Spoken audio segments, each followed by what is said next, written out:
अमरावती शहरातील Gadgenagar police station येथे बनावट जन्म प्रमाणपत्र प्रकरणी भाजप नेते व माजी खासदार किरीट सोमय्या यांनी 4 महिन्यापूर्वी तक्रार दाखल केली होती।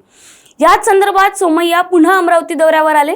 त्यांनी गाडगेनगर पोलीस स्टेशनला भेट देत पोलीस उपायुक्त गणेश शिंदे यांच्यासह अधिकाऱ्यांशी चर्चा करून तपासाची माहिती घेतली। या प्रसंगी माध्यमांशी बोलताना किरीट सोमय्या म्हणाले की अमरावतीतील बनावट जन्म प्रमाणपत्र घोटाळा गंभीर पातळीवर पोहोचला असून तपास संथ गतीने सुरू आहे। त्यामुळे पोलिसांच्या कार्यपद्धतीवर प्रश्नचिन्ह निर्माण झाले आहे।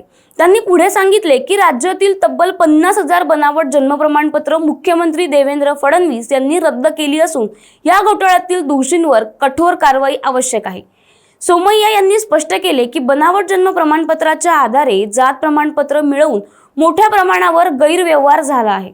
त्यामुळे केवळ अमरावतीतच नव्हे तर राज्यभर या प्रकाराचा तपास वेगाने व्हायला हवा, अन्यथा सामान्य नागरिकांचा शासनावरचा विश्वास आणि न्यायव्यवस्थेवरील विश्वास डळमळीत होईल असा इशाराही त्यांनी दिला। अशाच माहितीपूर्ण व्हिडिओसाठी पाहत रहा सत्ते पे सत्ता, म्हणजेच थोडक्यात पण महत्त्वाचं।